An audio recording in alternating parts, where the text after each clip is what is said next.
Admiral Jake Morrison walked into the command center at exactly 6 in the morning. He held his coffee cup tight as he looked at the big screen showing all the human colonies in space. Everything looked normal. Green dots showed where people lived and worked among the stars. But something felt wrong. "Good morning, Admiral," said Captain Lisa Turner as she walked up to him. Her face looked worried.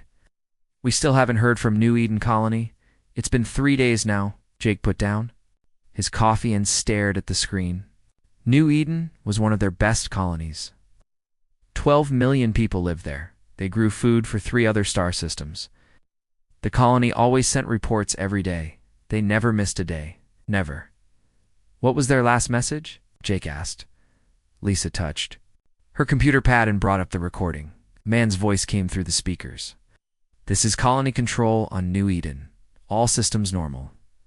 Crop harvest is going well. Weather is good.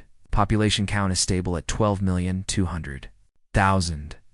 Next report in 24 hours. New Eden out."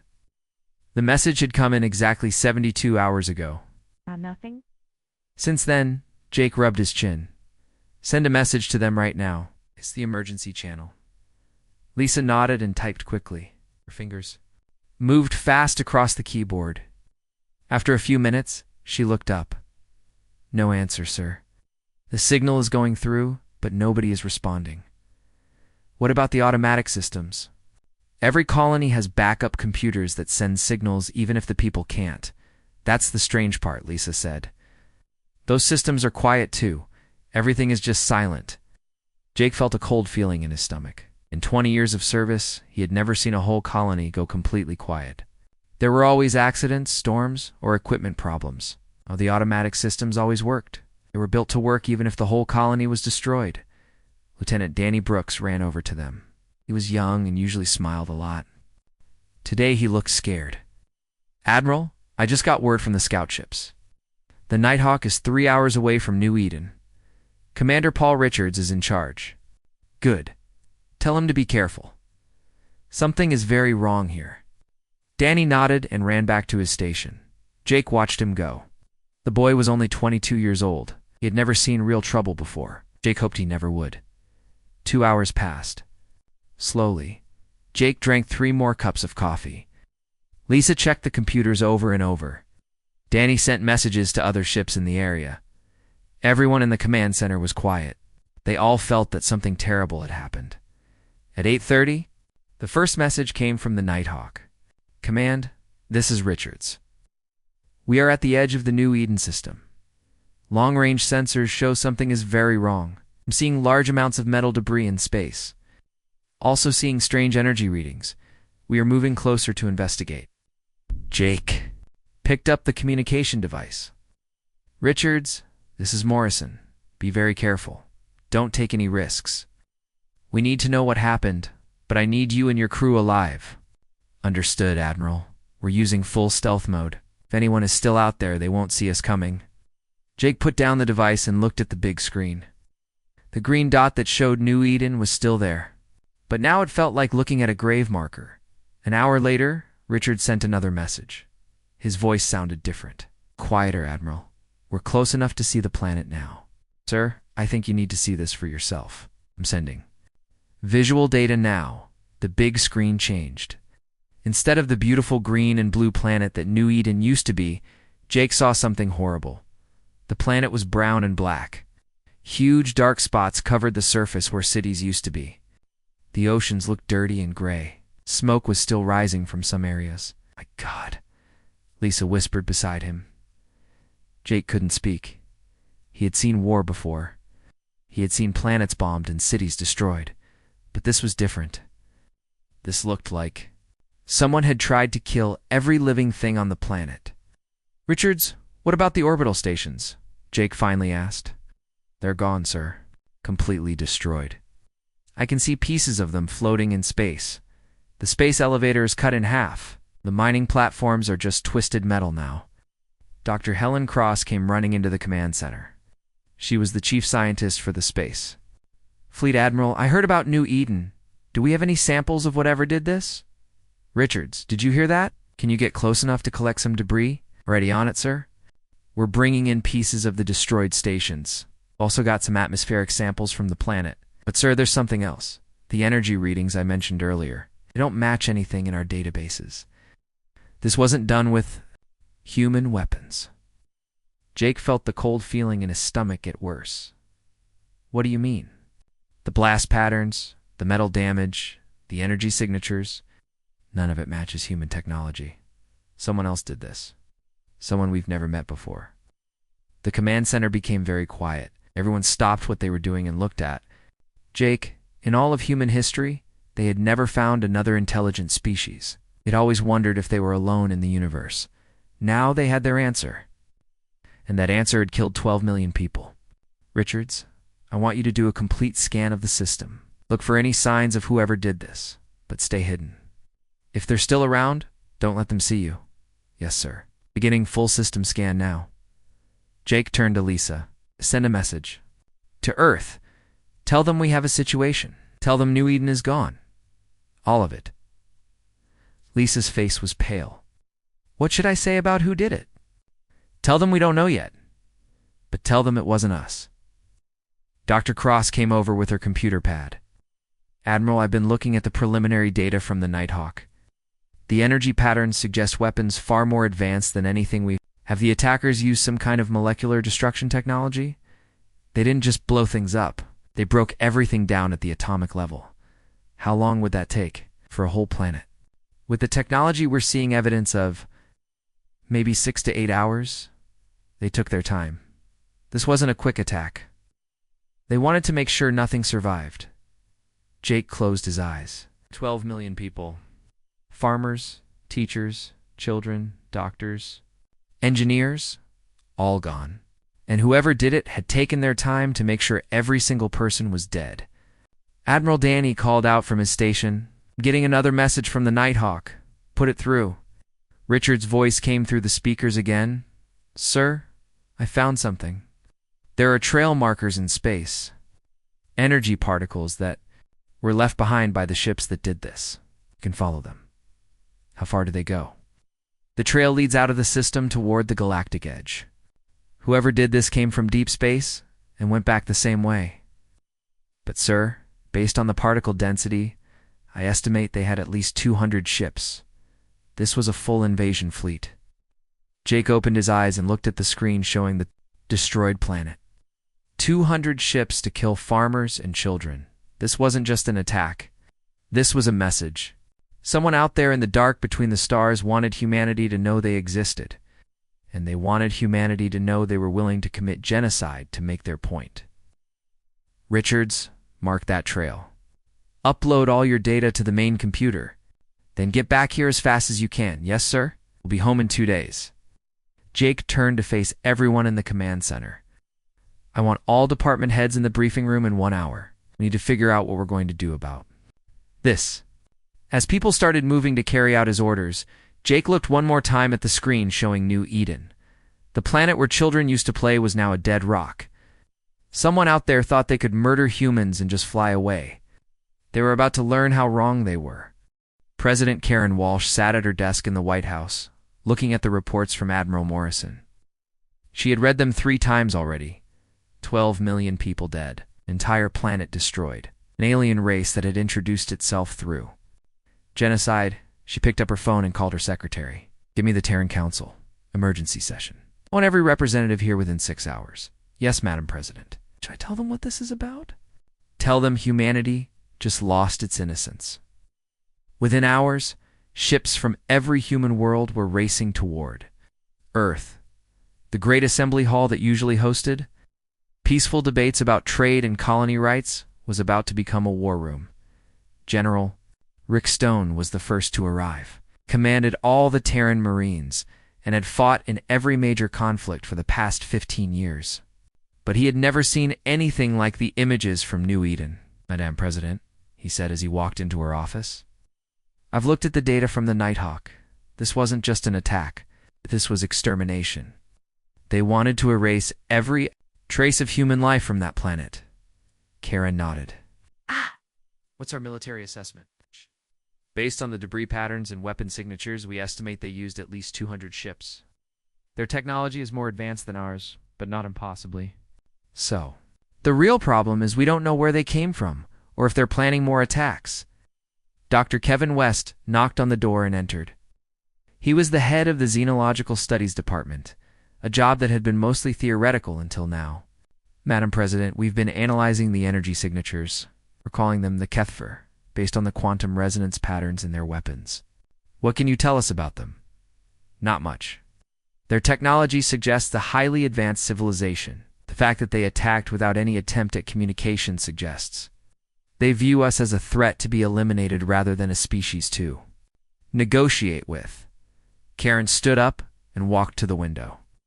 Outside, she could see ships landing at the spaceport. Representatives from Mars, Europa, Titan, and dozens of other worlds were arriving for the emergency session. Soon, they would have to decide how humanity would respond to its first encounter with alien intelligence. Senator Amy Lopez from Mars was the next to arrive. Her colony had 2 million people, and she was terrified they might be next. Madam President, my people are scared. If these aliens could destroy New Eden, they could destroy any of us. It's exactly why we're here, Karen said. We need to decide what we're going to do about this. The assembly hall filled quickly.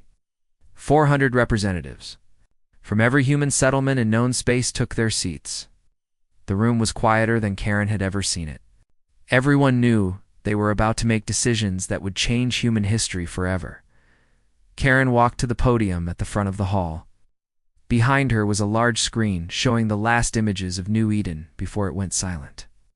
Happy families. Working in the fields, children playing in the parks, normal people living normal lives until alien warships arrived to kill them all. Members of the Terran Council, she began. 3 days ago, we learned we are not alone in the universe. We learned this because another species chose to murder 12 million of our people as their way of saying hello. The hall remained silent. Karen could see anger on every face. General Stone will now brief you on what we know about the attack. General Stone stood up and activated his presentation. Images of the destroyed planet filled the screen. The enemy fleet consisted of approximately 200 vessels. They used advanced stealth technology to approach New Eden undetected. Their weapons broke down matter at the molecular level, ensuring complete destruction of all organic life. He clicked to the next image showing debris from the orbital stations. They didn't just attack the planet. They systematically destroyed every human presence in the system. Space stations, mining platforms, defensive satellites, everything. Captain Scott Hamilton from the Outer Rim Colony stood up.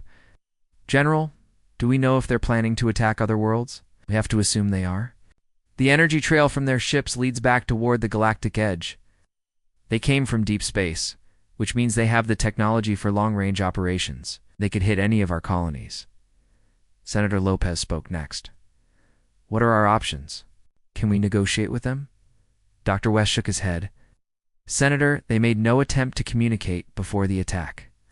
No warnings, no demands, no contact of any kind. They simply arrived and began killing. This suggests they view us as something to be exterminated, not negotiated with. Representative Bill Carter from the asteroid mining stations raised his hand. What about our military? Can we defend ourselves? General Stone looked grim. Our current fleet consists of about 50,000 ships of all classes. Most are designed for colony defense and piracy suppression. We've never fought a war against an advanced alien species. But we can build more ships, said Representative Mary Johnson from the shipyards of Luna. Our industrial capacity is enormous. We've just never had a reason to use it for war. Admiral Morrison, who had arrived from his command center, stood up. With respect, Representative Johnson, building ships takes time. Right.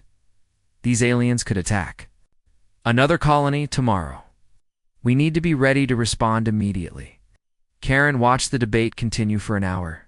Some representatives wanted to try diplomacy. Others wanted to hide and hope the aliens would leave them alone. But most understood the reality of their situation.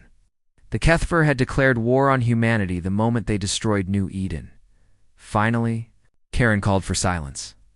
I've heard all your concerns, but let me ask you this. If we don't respond to this attack, what message does that send? That humanity can be murdered without consequence? The 12 million deaths mean nothing?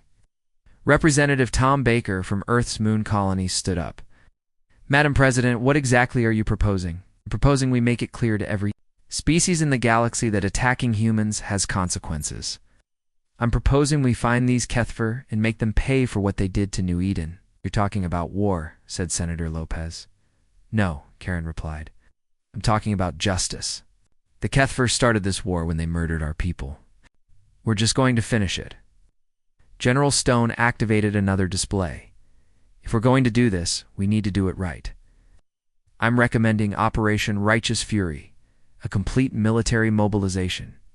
We pull ships from every sector, convert civilian vessels to military use, and build the largest fleet in human history. How large are we talking? Asked Representative Carter. Admiral Morrison answered. Every warship we have, every vessel we can convert, every new ship we can build in the next 6 months. We show these aliens what happens when you murder human children. The hall erupted in discussion.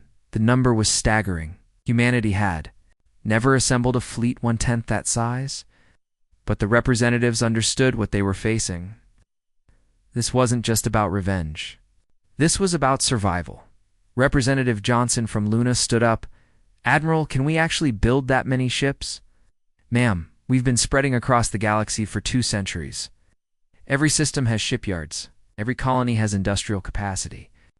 We've just never used it all at once for the same purpose. The Kethver are about to learn what humans can do when we're angry. Captain Hamilton spoke for many when he said, they wanted to send us a message by destroying New Eden. I think it's time we sent them one back. Karen called for the vote. The decision was unanimous. 400 representatives from across human space voted for war, not because they wanted to fight, but because 12 million of their people had been murdered by aliens who thought humans were weak. Operation Righteous Fury was approved. The largest military mobilization in human history would begin immediately. Every shipyard, every factory, every resource in human space would be focused on one goal: finding the Kethvar and making them pay for New Eden. As the representatives left to return to their worlds, Karen remained at the podium looking at the image of destroyed New Eden.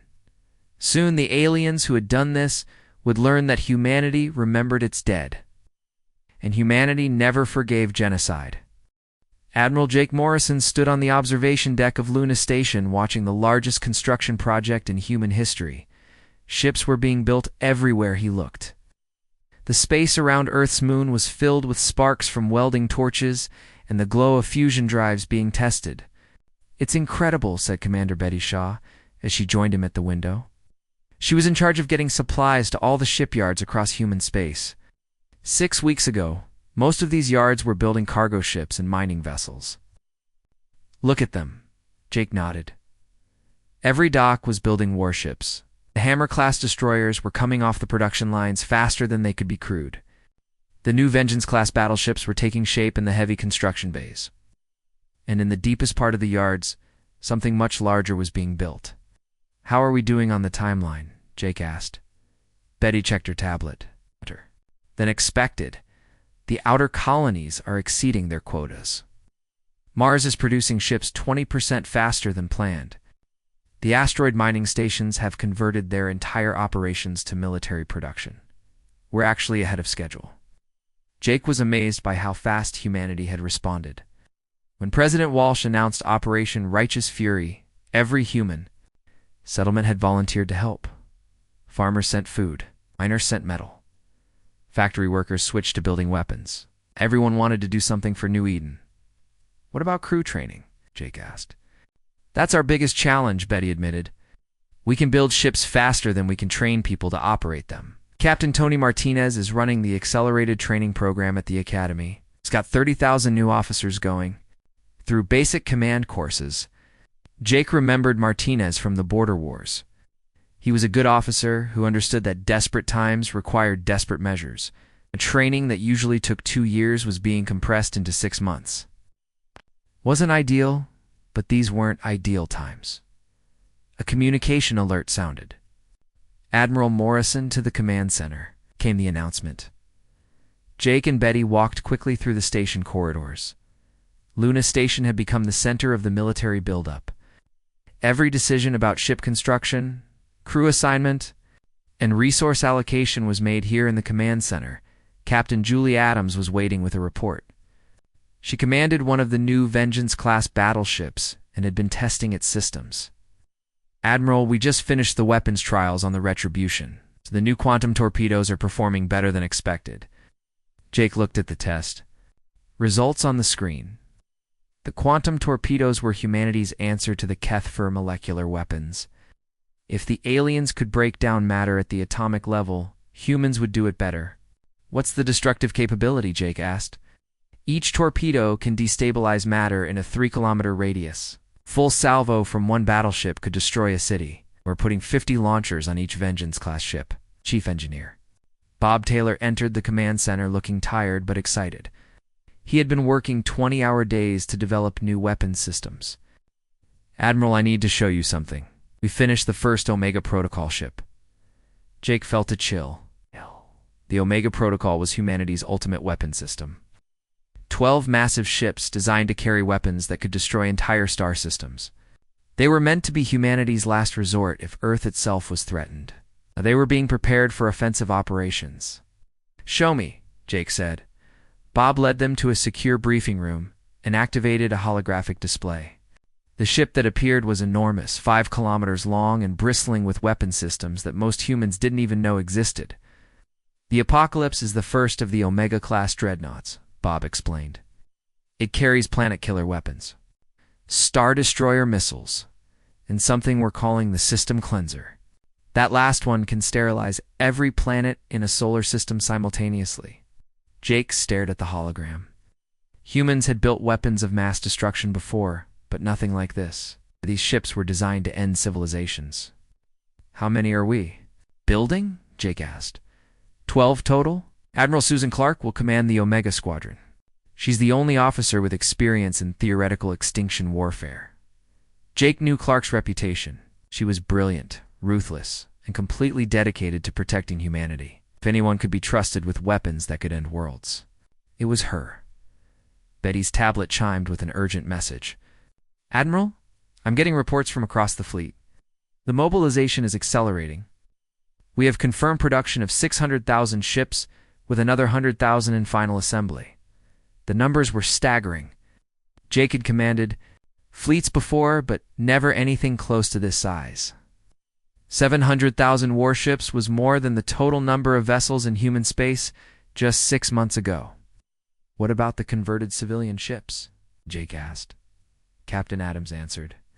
"We've retrofitted over 50,000 cargo vessels as support ships. They'll carry supplies, ammunition, and spare parts. Another 20,000 passenger ships have been converted to troop transports for the Marines."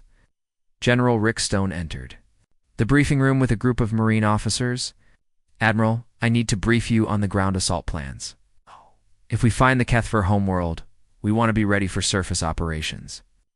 Jake nodded. The fleet was only part of the plan. If they found where the aliens lived, they would need to be able to fight on the ground as well. "We're training 2 million Marines for planetary assaults," Stone continued. "They'll be equipped with the new powered armor and portable molecular disruptors.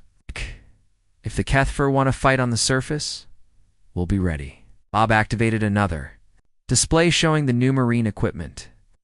The powered armor looked like something from a science fiction movie.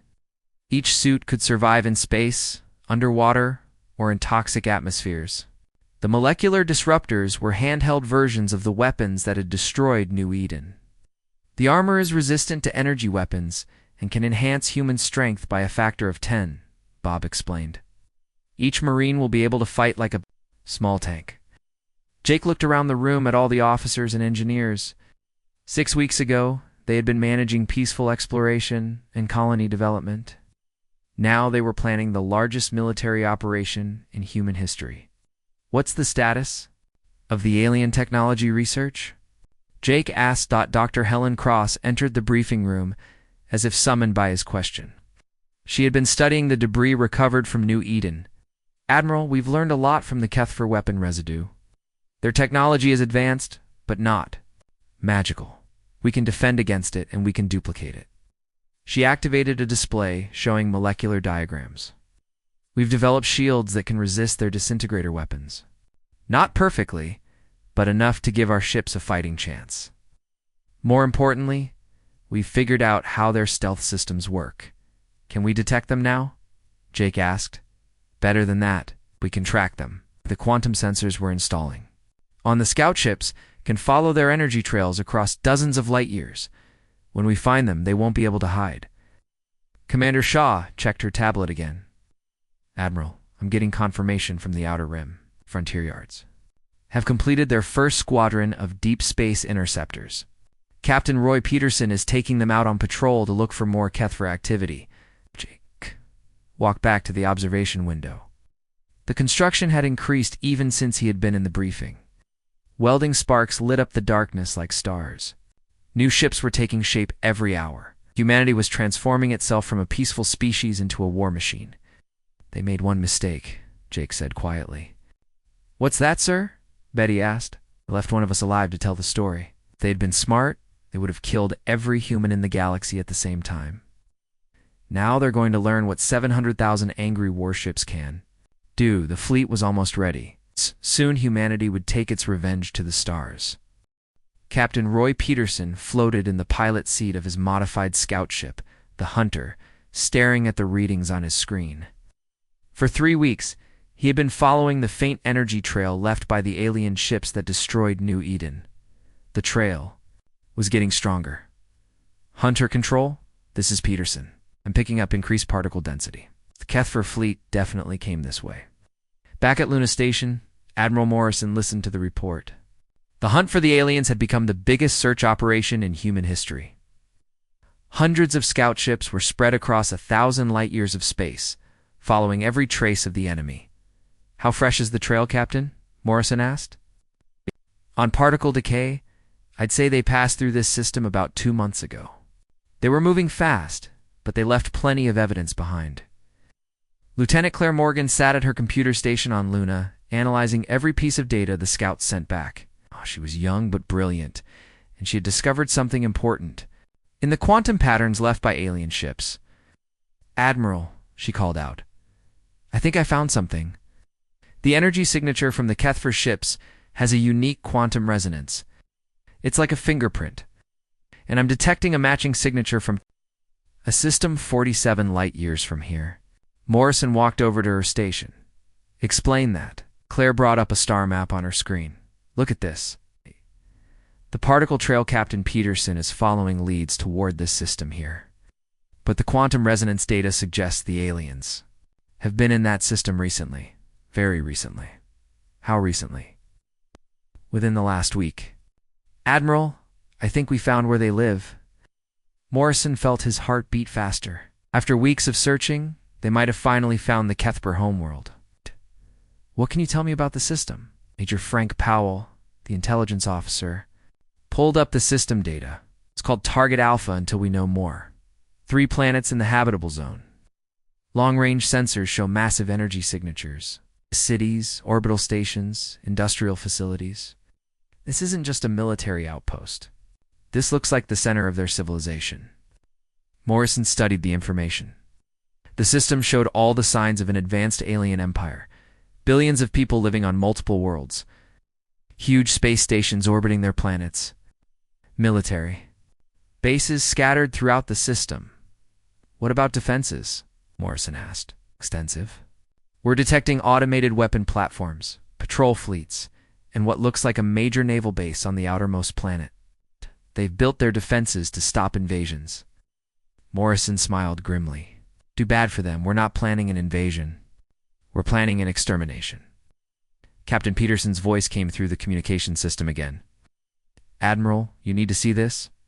I just found wreckage from another attack. The main screen showed what Peterson's ship was seeing. Pieces of destroyed spacecraft floated in the darkness. But these weren't human ships. The metal was different. The design was alien. Are those Kethra ships? Morrison asked. Dr. Helen Cross, who had been studying alien technology, looked at the images. No, sir. These are from a different species entirely. Look at the hull design and the weapon scarring. The Kethra destroyed these ships the same way they destroyed New Eden. Morrison felt a cold anger building inside him. We've done this before. It looks that way. These ships have been here for about 6 months. The Kethver had been killing other species for a while. We're just the latest target. Powell brought up more data. Admiral, if this pattern is correct, the Kethver are expanding outward from their home system. They find other intelligent species and wipe them out. Complete genocide every time. Morrison thought about the implications. The aliens weren't just defending their territory. They were actively hunting down other civilizations and destroying them. New Eden wasn't an accident or a misunderstanding. It was part of a systematic campaign of extermination. How many other species have they killed? Morrison asked. Cross-examined the wreckage data. Based on what Captain Peterson is finding, at least 3 different civilizations in the past year. Probably more, Admiral. These aliens aren't just hostile. They're actively trying to wipe out all intelligent life in this region of space. Morrison felt sick. While humanity had been exploring and building colonies, the Kethver had been murdering entire species. Billions of beings had died, and nobody had known until they came for the humans. Peterson, I want you to document everything you find, then get back here immediately. We need to brief the fleet commanders. Understood, Admiral. But sir, there's something else. I'm detecting recent engine signatures leading away from this wreckage site. The Kethver were here less than 2 weeks ago. They might be planning another attack soon. Morrison turned to his staff. Get me President Walsh on secure communication and call all fleet commanders to a briefing in 2 hours. It's time to move. 2 hours later, the command center was filled with the best military minds in human space. Admiral Susan Clark commanded. The Omega Squadron, General Stone, led the Marine forces. Captain Martinez had finished training the new officers. Everyone was ready for war. Morrison stood before the assembled commanders and activated the holographic display. The star map showed the Kethver system surrounded by the wreckage of destroyed civilizations. Ladies and gentlemen, we've found them. Target Alpha is the Kethver home system. 3 inhabited worlds, extensive space installations, and a population we estimate in the billions. Clark studied the tactical data. What about their military strength? Powell answered. Significant, but not overwhelming. We estimate they have about 50,000 ships of various classes. Their technology is advanced, but our numbers advantage is massive. Martinez looked at the fleet deployment options. Admiral, how do you want to approach this? If we come in too fast, they might have time to send distress signals to other Kethver forces. There won't be any other forces, Morrison said. We're going to hit them with everything we have at once. 700,000 ships arriving. Simultaneously, they won't have time to react, let alone call for help. Stone examined the planetary assault plans. What about ground operations? Do we want to capture their leadership for interrogation? Morrison looked around the room at all the commanders. These were good people who had spent their careers protecting human colonies and keeping the peace. Now he was asking them to participate in the complete destruction of an alien civilization. General, there won't be any ground operations. This isn't a conquest. This is an execution. Clark nodded slowly. You're talking about using the Omega Protocol. God. I'm talking about making sure that Kethver never kill another child again. Dave. Murdered billions of innocent beings. They destroyed New Eden to send us a message. Now we're going to send them one. The room was quiet for a long moment. Every commander understood what Morrison was saying. They weren't just going to defeat the Kethver. They were going to erase them from existence. Captain Adams spoke for many of them. Admiral, once we do this, there's no going back. Humanity will have crossed a line. Morrison thought about the children playing in New Eden's parks, about the farmers who had died trying to feed other worlds, about the billions of aliens who had been murdered by the Kethver in their campaign of genocide. The Kethver crossed that line when they chose extinction as their preferred method of diplomacy. We're just going to finish what they started. Clark activated her tactical display. How long until the fleet is ready to move? Hours. Every ship, every weapon, every Marine. We go in fast, we hit them hard, and we make sure none of them survive to threaten anyone ever again. Morrison looked out at the stars through the command center window. Somewhere out there, the Kethver were probably planning their next genocide. They had no idea that 700,000 human warships were coming for them. Soon they would. Learn that humanity remembered its dead. Humanity never forgave the murder of children. Admiral Jake Morrison stood on the bridge of the flagship Retribution, watching the largest fleet in human history prepare for battle. 700,000 ships stretched across space as far as he could see. Destroyers, cruisers, battleships, and the massive Omega-class dreadnoughts all waited for his command. "All ships report ready, Admiral," said Captain Lisa Turner from her position at the communications station. "The fleet is in position at the edge of the Kethver system." Morrison looked at the tactical display showing the alien homeworld. Planets covered in cities that had never known war. Orbital stations where billions of aliens lived and worked. Spaceports where ships came and went in peaceful routine. In a few hours, all of it would be gone. "Admiral," called out Lieutenant Danny Brooks, "we're detecting movement from the Kethver defense fleets. They know we're here." Morrison nodded. The aliens had finally noticed the massive human armada at the edge of their system. Their ships were scrambling to form defensive lines around their worlds. It was too little, too late. "How many ships are they deploying?" Morrison asked. "Major." Frank Powell studied his sensors. "Approximately 50,000 vessels of various sizes. They're forming up around their primary world.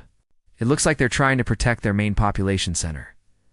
Morrison felt no sympathy for the aliens.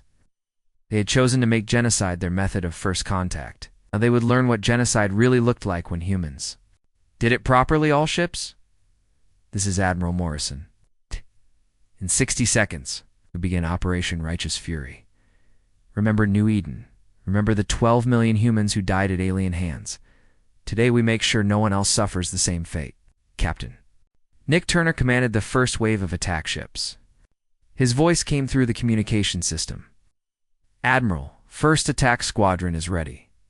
We'll clear the outer defenses." Commander Grace White reporting. "Support squadrons are in position to provide covering fire." Morrison checked the countdown. Timer. 30 seconds until the largest battle in human history began. Around him, the bridge crew worked quietly at their stations. These people had trained for this moment, but none of them had ever imagined fighting a war of extinction. 15 seconds.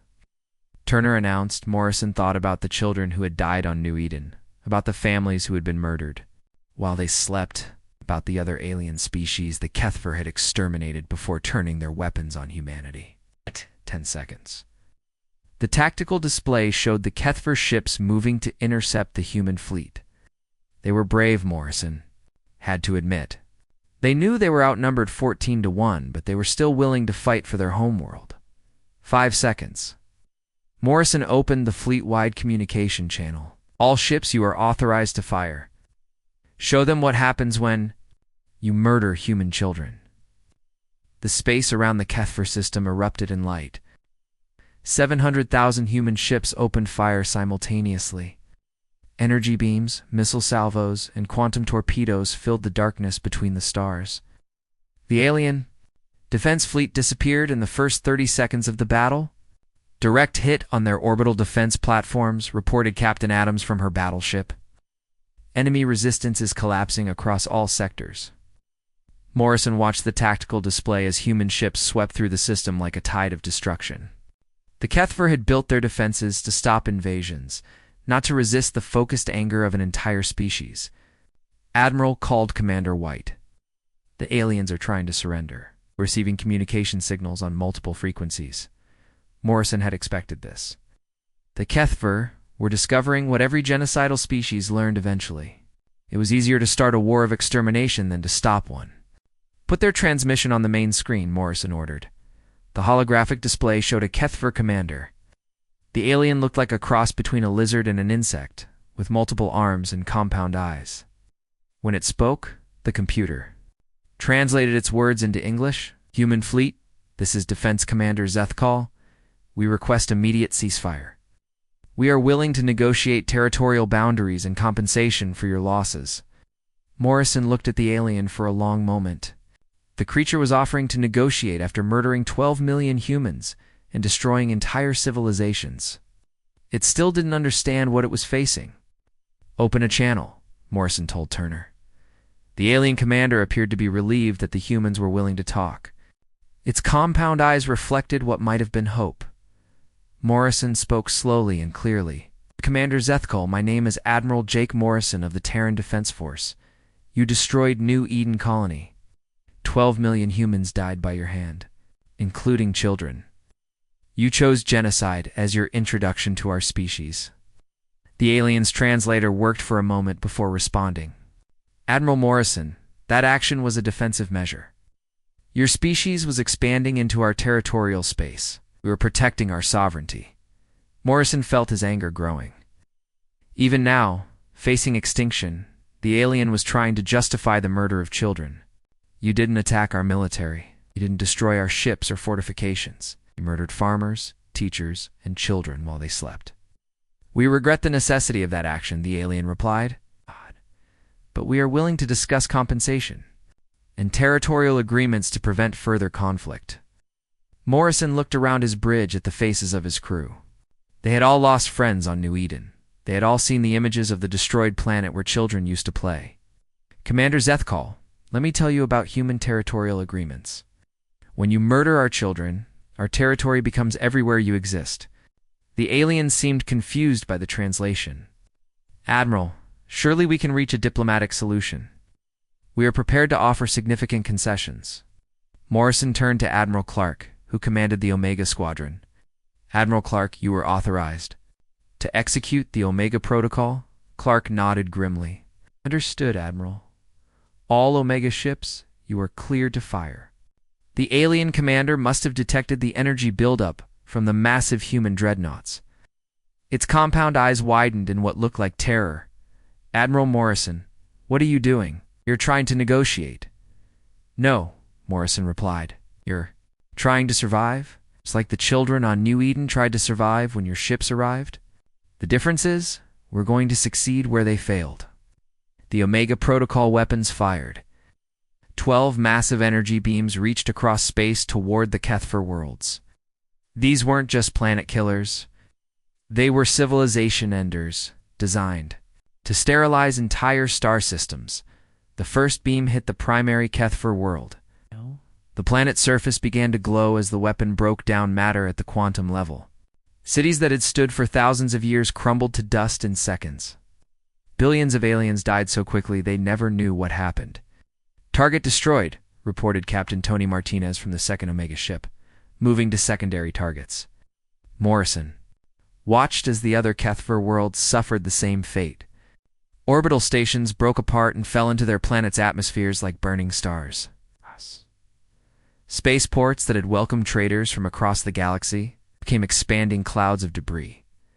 The alien commander's image flickered as his ship's power. Systems failed, Admiral. Please, we surrender. We offer complete capitulation. Spare our civilians. Morrison thought about the civilians on New Eden who had never been given a chance to surrender, about the children who had died asking their parents why the sky was on fire. Commander Zethkal, you made your choice when you decided humans were something to be exterminated. Now you get to live with the consequences. Briefly, the final Omega weapon fired. The beam struck the command ship, carrying the alien commander. Morrison watched as the vessel broke apart, taking with it the last military leader of a species that had thought genocide was an acceptable form of diplomacy. Within 6 hours, it was over. The Kethfer homeworld was a dead rock floating in space. Their colonies were ruins. Their fleets were debris. Their entire civilization had been erased from existence as thoroughly as they had erased. New Eden. Morrison opened the fleet communication channel for his final message. All ships, this is Admiral Morrison. Operation Righteous Fury is complete. The Kethfer are extinct. New Eden has been avenged. The 700,000 ships of the human fleet began their journey home. Behind them, the Kethfer system burned with the fires of their own making. They had introduced themselves to humanity through genocide. Humanity had responded by showing them what genocide looked like when a truly advanced species decided to practice it. As the retribution jumped to hyperspace, Morrison made one final log entry. Let the galaxy know that humanity remembers its dead. We never forgive the murder of children. And we never allow genocide to go unanswered.